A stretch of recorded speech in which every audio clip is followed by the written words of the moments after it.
Então, pessoal, hoje a gente vai falar da nossa terceira aula.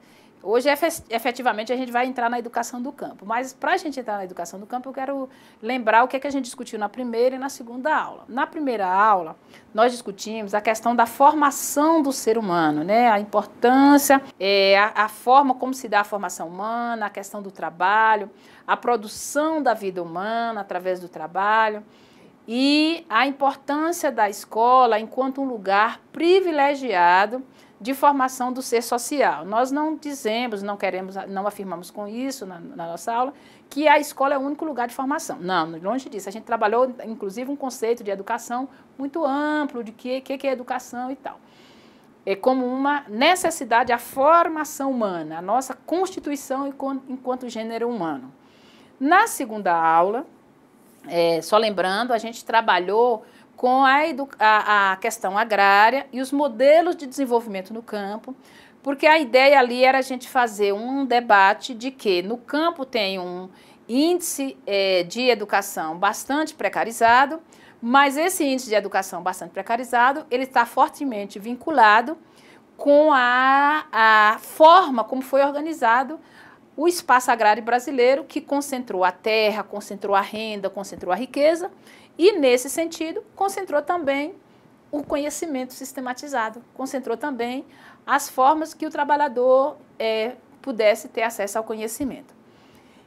A gente terminou nossa aula 2 falando dos dados estarrecedores referente à educação do campo, né? Então, a gente falava lá do alto índice de analfabetismo, a gente falava lá de um alto índice da precária formação dos professores, da precarização das escolas, na sua questão da sua infraestrutura. Enfim, a gente falava lá de uma série de questões. E, ao mesmo tempo, a gente dizia, olha, quando a gente for na aula 3, a gente vai falar, então, como é que os trabalhadores, ao compreenderem esse histórico de exclusão da escola, tomam para si uma necessidade de lutar por educação. Então, quem são esses trabalhadores que lutam por educação no campo brasileiro?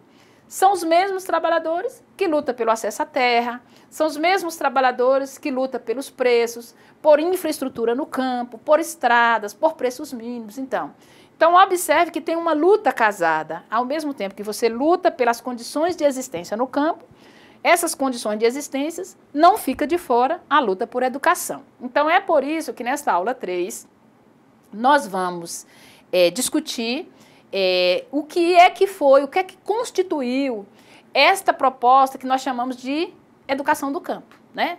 Então, a gente colocou como título aqui, da educação rural, a construção da educação do campo, porque a gente vai começar esse debate com vocês, mostrando como os trabalhadores, ao construir uma proposta de educação coerente com os trabalhadores, eles refutam, na verdade, a educação rural, que era uma educação construída a partir de uma visão das classes dominantes do campo, né? Aqui é somente a imagem, né, do que foi a marca, nós poderíamos dizer, da educação do campo, lá na sua origem, em 98, né? E a partir disso é que nós vamos discutir, né, a educação do campo. A pergunta, eu coloquei 2 perguntas iniciais. Então, a pergunta é, o que estão chamando na atualidade de educação do campo? Que às vezes as pessoas pensam que a educação do campo, a escolinha está centrada lá no campo. A educação do campo é diferente da educação rural. Mas muitas vezes não explica o que significa, então, essa chamada educação do campo. Então, a ideia ali, para a gente pensar a educação do campo, é pensar a sua origem, o seu conceito, as suas concepções e as conquistas que até hoje a gente tem. Qual é a diferença? A outra pergunta é, quais são as diferenças fundamentais entre os 2 conceitos de educação, a educação do campo e a educação rural, né? Pergunta assim, porque hoje a gente diz, olha, nós queremos a educação do campo, nós não queremos a educação rural. O que é que diferencia uma da outra, né? O que é que diferencia a educação do campo e a educação rural? Então, nós vamos começar, então, a entender o que seria essa educação rural, que nos textos, nos documentos da educação do campo, a gente vai sempre refutar esse modelo educativo, né? Então, a educação rural, nós poderíamos dizer que foi um modelo de educação que nasceu do patronato brasileiro, ou seja, dos das classes elitizadas no campo e estava com aquela necessidade, e que sentiu aquela necessidade, de controlar os filhos da classe trabalhadora pela dimensão intelectual, pela dimensão da formação intelectual, né? Então, esse modelo de educação foi pensada pelas elites agrárias brasileiras e esteve sempre a serviço delas, né? Como uma forma de domesticar o trabalhador do campo para servir, na verdade, as elites camponesas. Vocês se lembram, quando a gente falou lá na aula 2, do modelo de industrialização dependente, que a agricultura passou por esse modelo? Pois bem, naquele momento ali, as elites se deram conta também da necessidade de minimamente escolarização para os trabalhadores do campo. É ali que eles pensam, então, uma proposta educativa para os trabalhadores do campo, mas quem pensa são as elites pensam para os trabalhadores. Guarde isso, as elites pensam a proposta de educação para os trabalhadores a fim de domesticar os trabalhadores para que eles possam servir a classe patronal. Olha, domesticar os trabalhadores, na verdade eles diziam que queriam educar os trabalhadores para que esses trabalhadores pudessem servir à mão de obra para as elites dominantes. Então, esse modelo de educação rural, né, que esteve a serviço das elites, da burguesia agrária e tal, esse modelo foi um modelo pensado, então, pelas elites com uma preocupação, né, eles tinham uma preocupação salvacionista, assistencialista, latifundista, né, e que pensava assim, que os trabalhadores deveriam, na verdade, ser esse sujeito subserviente a seu patrão, a seu senhor, a sua classe e tal, e que não causasse tensões no campo. Então, essa proposta educativa foi pensada para que os trabalhadores se mantivessem sob controle da classe latifundiária. Isso é o resumo da educação do campo, tá? Da educação do campo, não, desculpe, da educação rural. Por isso que quando os trabalhadores vão pensar a educação do campo nos anos 90, eles vão dizer, olha, essa educação nós não queremos. Quer dizer, mas nós não queremos essa educação, não é porque ela é ruim, é porque ela é uma educação que não nasce dos trabalhadores, para os trabalhadores. Ela nasce da classe patronal para os trabalhadores com uma perspectiva de domesticação para colocar esses trabalhadores a serviço da classe patronal. Tá claro isso, minha gente? Então, a ideia é um pouco pensar isso. Então, eles tinham isso, esse desejo de formar o trabalhador para manter sob seu controle. Esta proposta educativa, é importante a gente pensar, né, que ela, a nível de legislação, ela foi introduzida nas constituições brasileiras a partir do século XX, né, colocando a importância da imigração, e eles diziam que era para conter o movimento migratório no campo e elevar a produtividade. Repare que não é uma proposta educativa para a formação humana do trabalhador, para a sua autonomia, para que esse trabalhador tenha uma melhor relação com a terra, com a vida, com a sua família, com a sua comunidade, para que ele possa pensar melhor o seu estar no mundo. É uma educação pensada para elevar a produtividade, ou seja, para conter movimento migratório, ou seja, os interesses que estavam por trás eram os interesses da própria classe dominante do campo, né? Então, esta proposta educativa, é importante lembrar, a professora Edila Soares faz esse registro no parecer, é importante, vou sugerir que vocês leiam, né?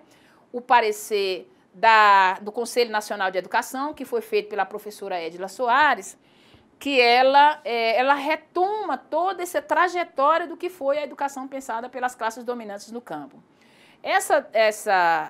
A parecerista, que foi a professora Edila Soares, ela dizia que o primeiro congresso do Nordeste, o primeiro congresso das classes dominantes do patronato brasileiro, realizado em 1923, está lá registrado nos anais do Congresso que as preocupações principais da classe dominante do campo era levar os jovens do campo, deveria estudar, com finalidade do desenvolvimento agrícola, né?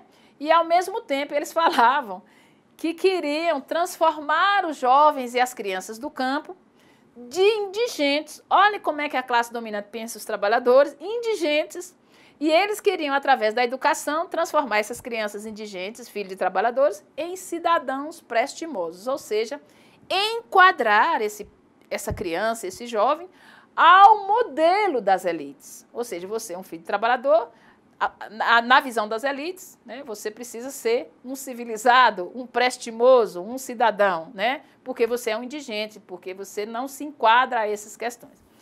Então, essa concepção de educação, ela deixa claro que a educação pensada pelas elites para a classe trabalhadora, ela tem esta finalidade, né?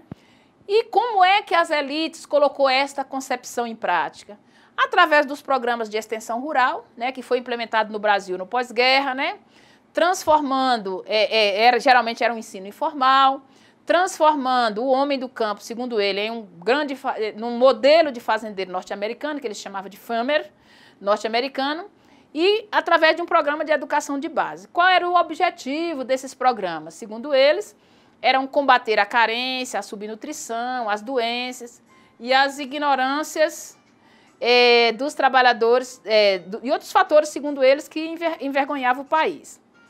Tinha uma visão de camponês como pobre, carente, que deveria ser assistido e protegido a partir de uma visão de civilização, né? Tanto é que o trabalhador brasileiro era conhecido como Jeca Tatu, aquele personagem do Monteiro Lobato, que considerava que o trabalhador do campo era um pobre coitado, né? Então, assim, olha a visão que essa classe dominante tinha para com o trabalhador do campo, né? Então, uma visão altamente preconceituosa e, segundo eles, a educação corrigiria esta visão, na verdade, corrigiria esse jeito do trabalhador do campo, né? Então, quando é nos anos 90 que o trabalhador do campo vai falar por si mesmo, aí a classe dominante brasileira vai se assustar. Ela vai se assustar porque ela vai entender que o trabalhador não é esse Jeca Tatu, esse pobre coitado que ela está dizendo. A classe trabalhadora brasileira, ela toma para si a vontade e o desejo de dirigir seu próprio destino, de ser arquiteto do seu próprio destino, né? Muito bem. Então, esta visão de educação rural e tal, ela na verdade, não é que com a educação do campo, a educação rural ela sumiu da cena. Não, ela não sumiu. A educação rural, ela esteve presente na visão de escola, da escola rural aí, pensada pelas elites, pelas secretarias de educação, então pela classe dominante no campo. E ela também está presente hoje, na verdade, em várias propostas educacionais que vêm do mundo empresarial para o campo, das empresas, das instituições burguesas, enfim, está aí colocada. A educação rural também tem um referencial de escola do campo, que é aquela escolinha precária, cai não cai, lá do campo. Então, por isso que eu falo assim, nós não podemos ficar defendendo a escolinha cai não cai, e a gente tem que defender a escola com qualidade, a escola rica em conhecimentos, a escola com boa infraestrutura para os trabalhadores do campo, porque quem defende aquela escolinha cai não cai, geralmente as elites, porque as elites acham assim, seus filhos podem estudar na capital, seus filhos podem estudar na boa escola. Ah, mas o filho do trabalhador lá da fazenda, ele pode estudar de qualquer jeito. Essa, para nós, né, não pode, da educação do campo, não pode ser essa a referência. E, além do mais, qual era a referência da educação rural de boa educação? A referência da educação rural de boa educação era a educação urbana. Então, o que eles fazem? Eles estendem a proposta de educação urbana, eles fazem uma extensão para o campo. Então, eu estou colocando isso com bastante ênfase para a gente pensar depois por que a educação do campo, nós vamos discutir depois na proposta de educação do campo, que nós não queremos uma extensão. Nós queremos uma educação do campo, nós não queremos uma educação da cidade para o campo. Mas a gente quer uma educação pensada a partir das necessidades e da visão de mundo e da necessidade de formação que os trabalhadores do campo têm para a educação. A necessidade que a gente tem de educação e de formação humana.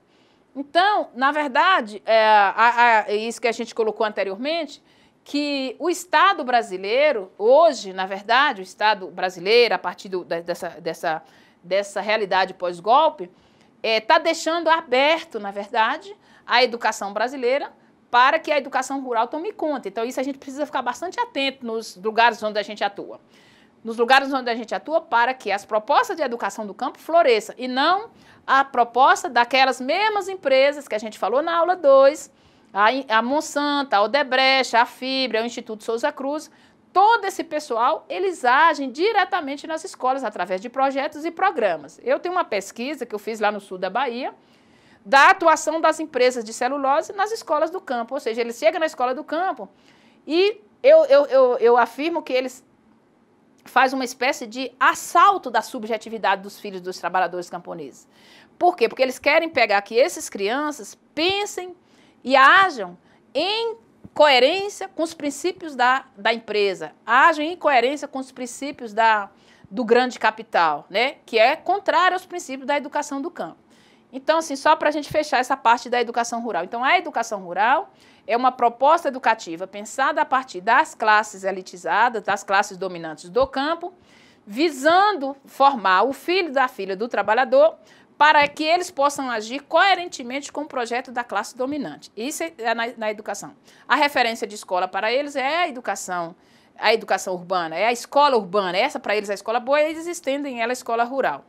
Então, essa proposta de educação, vista pelos trabalhadores do campo a partir dos anos 90, quando a gente vai estudar, e a gente vai constatar que esta escola não serve para os trabalhadores organizados em seus movimentos sociais, nós vamos pensar, então, outra proposta educativa. Qual é essa outra proposta educativa que vamos pensar? A chamada educação do campo. Então, a partir de agora, nós vamos entender. Então, o que nós queremos, se a gente não quer que essa proposta educativa da educação rural venha para os trabalhadores da cidade, os trabalhadores do campo, que essa proposta educativa que, segundo eles, era para nos redimir do atraso. Então, a gente é contrária a essa proposta. Aos movimentos sociais do campo, nos anos 90, levanta um debate e um congresso, numa grande conferência, para cunhar, né, para implantar outra proposta educativa no Brasil, que nós chamamos de educação do campo, tá certo?